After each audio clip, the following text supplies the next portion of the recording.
So, I don't know about you, but I've been starting to track starting to wear activity trackers, and we had the opportunity.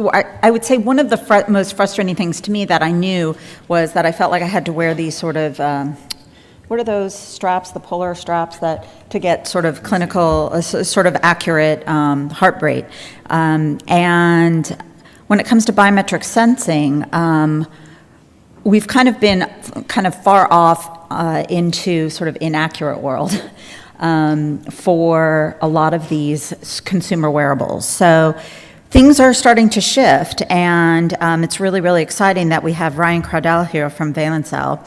He is going to be presenting the remarkable advancements in biometric sensing and how these clinical grade sensors are beginning to be integrated into consumer wearables, which to me, that is really exciting, and I think it is a real game changer in the wearables world. So let's welcome him to the stage. Thank you. Thanks, Jill.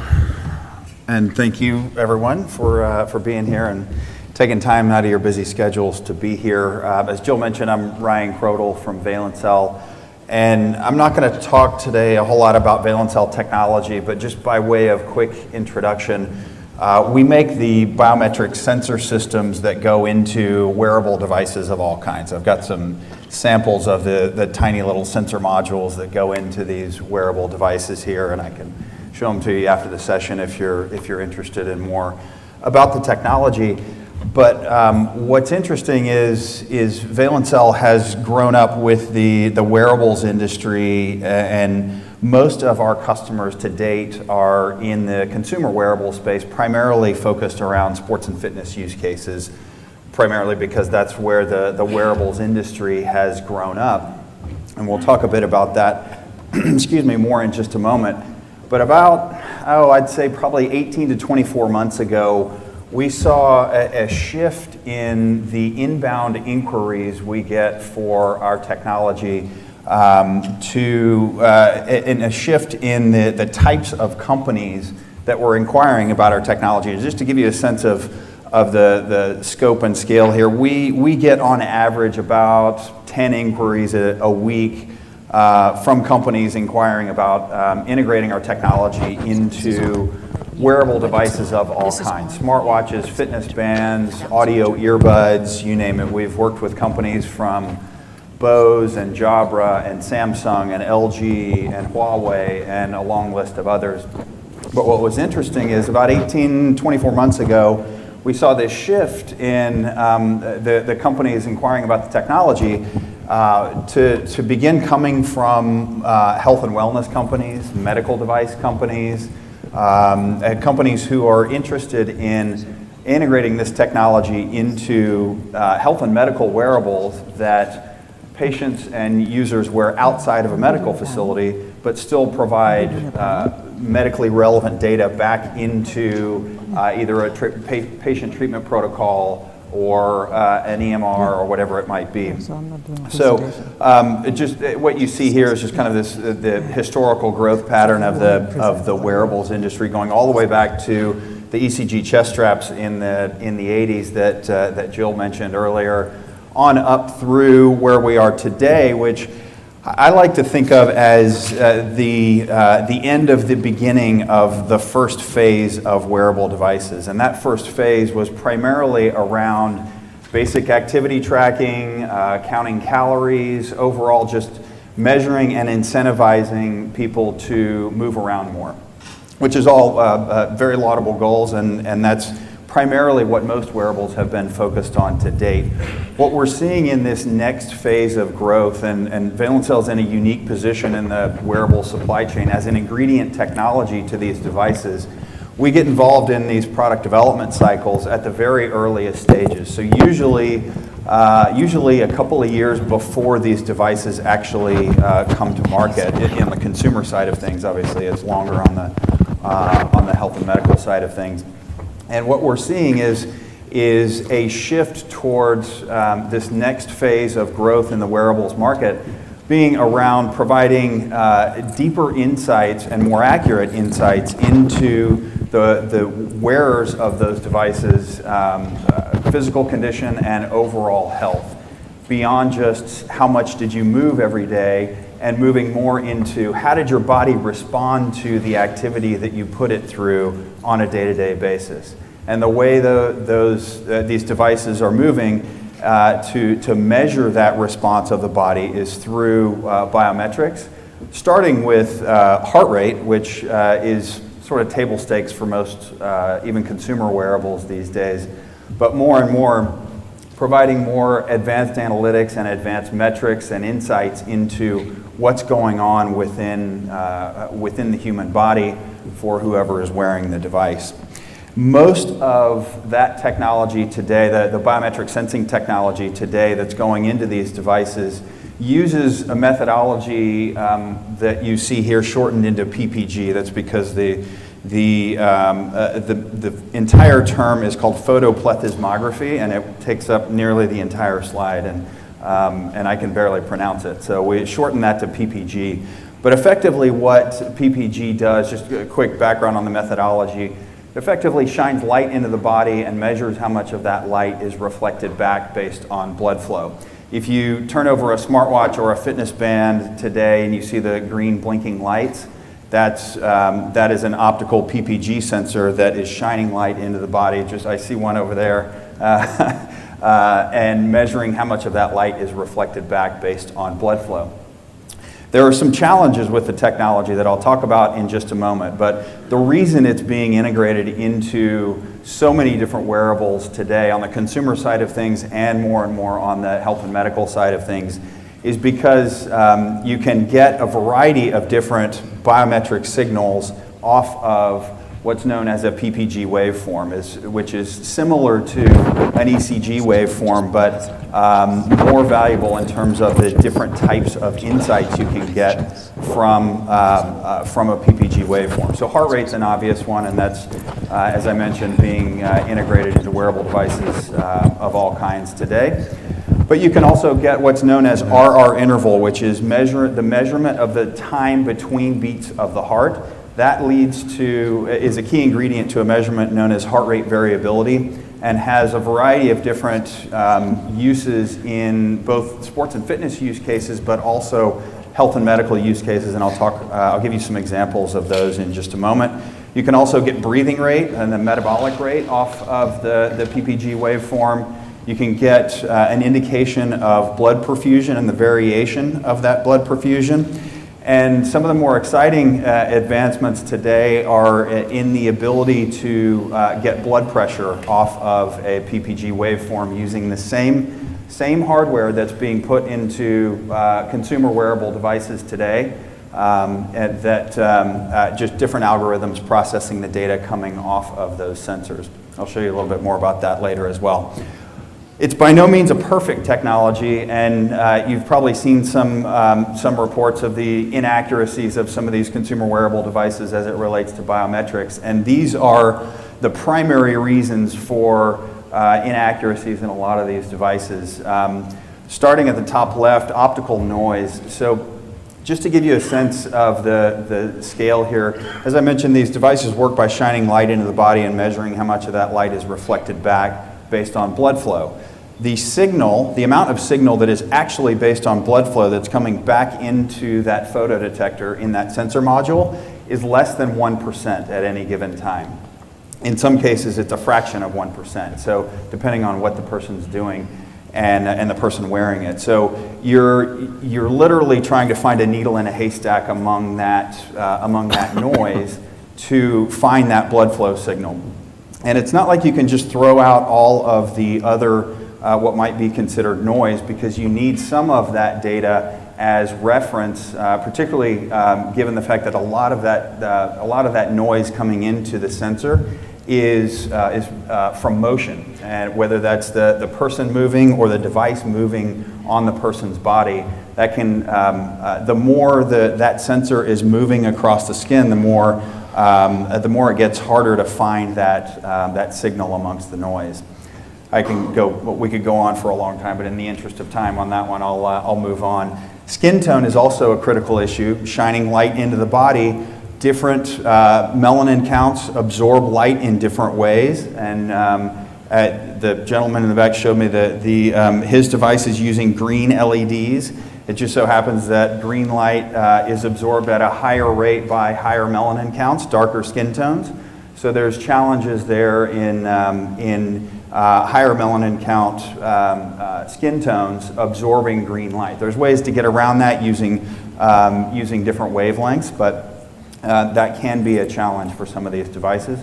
Blood perfusion is an obvious one, and this relates to the next point around the sensor location and the form factor, but depending on where the device is located, blood perfusion can be an issue. Also, depending on the environment in which the device is being used. If you're using this outdoors in a very cold environment and the person doesn't have a whole lot of blood flow, that can be a challenge there. By far the biggest challenge is around sensor location and form factor. So most wearables today happen to be on the wrist because people like to wear things on their wrists. It just so happens that that's one of the worst places on the body to measure biometrics optically. For physiological reasons primarily, if you think about that process of shining light into the body, the wrist, it has bone, muscle, tendon, and tends to have a lot of local motion.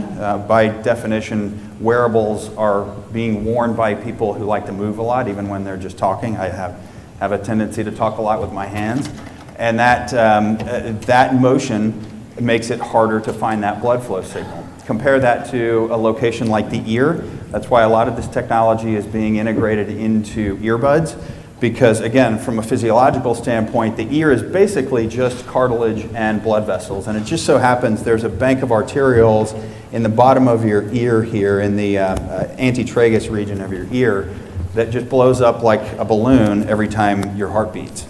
Makes it much easier to get a clean PPG signal off of that body location. Plus, there's not a whole lot of local motion. Even when your body is in motion, your ears typically aren't moving a whole lot. So, last but not least is something that's known as the crossover problem.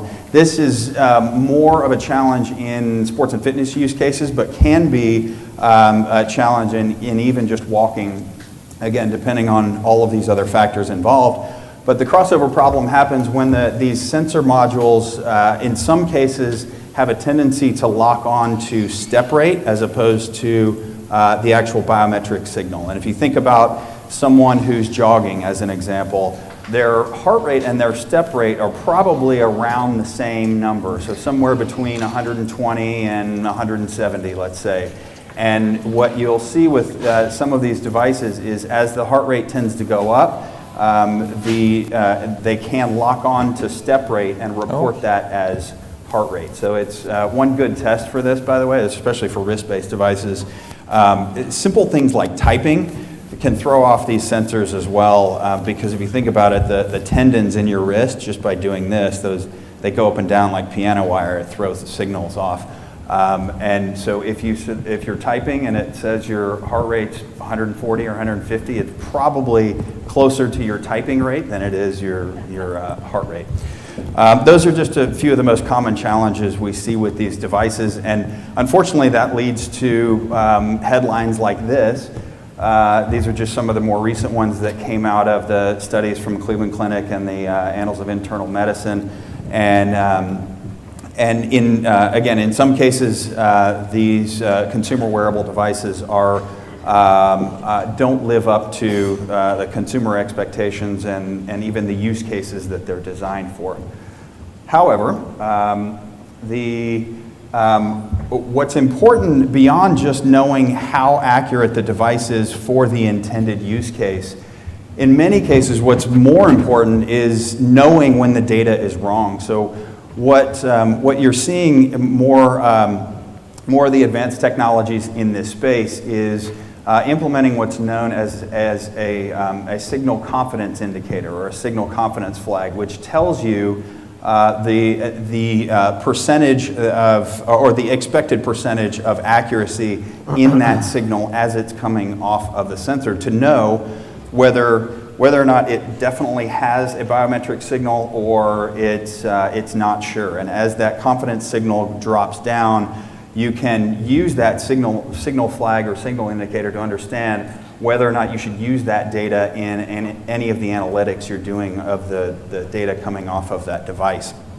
However, that is one of the ways that these PPG systems are now demonstrating performance levels that are suitable for some medical use cases, certainly not all, and this is not a replacement for a 12-lead ECG or other clinical devices along those lines. But in some use cases, AFib is a great example of one where PPG sensor technology has now been demonstrated to be able to accurately identify AFib and arrhythmia using the heart rate variability or RR interval capabilities of these PPG signals and PPG waveforms. What you see on the left there is a normal plot of RR interval data that shows a healthy heart, and it's in that torpedo shape that's going up and to the right, and that's a good sign.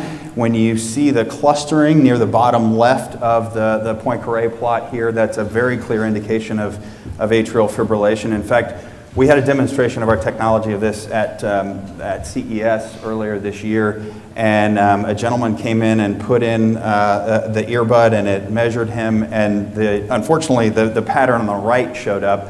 Very clear indication of atrial fibrillation. Fortunately, he knew about it and was taking steps to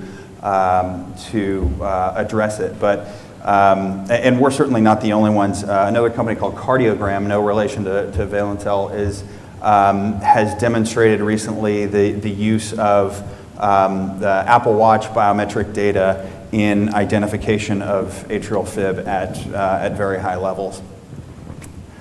Another example, I mentioned blood pressure earlier. So this is some of the data from the testing that we have going on right now around using PPG signals to measure blood pressure.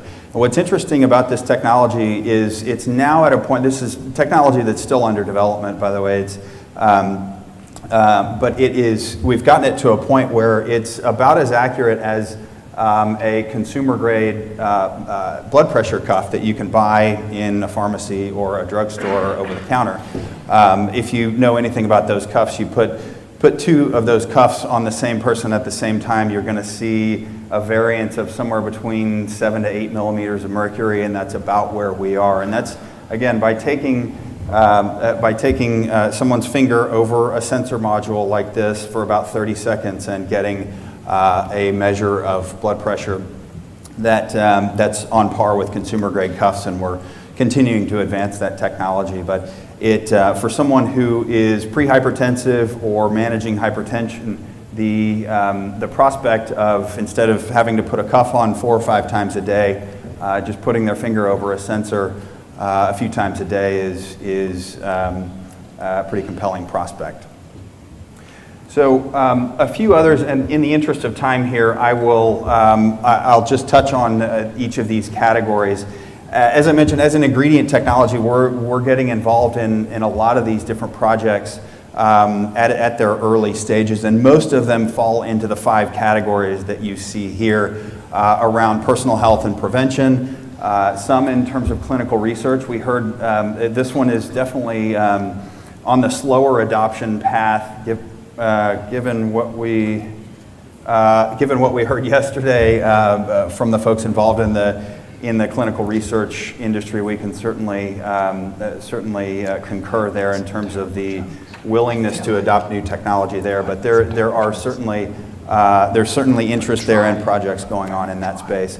Also, disease management as well as disease diagnosis. A couple of interesting ones that I'll point out there, and you see the therapeutic side as well. On the disease management side of things, there's some interesting work going on in the asthma and COPD space. There are several companies I can't name at the moment, but I believe they have figured out a way using a wearable device to predict the onset of an asthma attack or a COPD complication with enough advanced warning to be able to, so the person can get to their inhaler or take action to prevent that attack. in enough time. So it's, there's some interesting work going on across the board here, and I've only got a little bit more time, so I'm gonna move on real quick. The interesting thing here is at a sort of macro level from a market standpoint, you've got this, around this whole notion of patient-generated health data, and not just coming from wearables, but also the fact that every home health device today is connected in some way. So connected glucose monitors, connected blood pressure cuffs, whatever it might be, all of that's feeding this notion around patient-generated health data. And you have two segments of, or two categories within the market going after that. You have the consumer wearables companies who are moving in this direction. You see moves almost, seems like on a daily basis, from Apple and Fitbit and others who are moving in this direction. But then you've also got the medical device companies who recognize the need to create devices and create an experience outside of a medical facility that helps. I think, I can't remember who it was yesterday who talked about the time between doctor's visits and the ability to generate clinically valid data and feed that data into a broader picture of someone's overall personal health in between visits to a healthcare facility. So I won't go through all of these, but I'm sure you guys recognize some of the characteristics of the two categories of companies here going after this opportunity. But from what we've seen, we believe that in terms of these biomedical wearables, that the companies that will succeed will be those that have a good understanding of both the consumer side of things in terms of making something that people actually want to wear, and not just from a hardware standpoint, not just from a device standpoint, but more importantly, what you do with that data and the user experience that it creates. But obviously there's the need around the medical side of things and validating the use case and the user experience for these devices. So with that, I will say thank you again for your time and attention, and happy to take questions either now or later. Yeah, Bill. I will take that. That was great talk, by the way. I'll take issue with the one statement you said about on medical about style and branding not mattering. Yeah. So I actually think you put forward an argument in a way which is saying that if you guys, companies like you, do a good job in improving consumer confidence, actually it is going to help the uptake, because say for instance you're doing attention to a big population, you want to instill confidence in people and brands that they know instead of adopting this technology. I think it will actually make a big difference. All the other things matter, certainly. That will be a factor. Yeah, I completely agree with you there, and that was more of a backward-looking statement of historically medical device branding hasn't, at least in the same sense that consumer wearables branding is kind of on a different scale in a different world. Just give them a nice cool. Exactly. Okay. I think I have to go. Thanks again.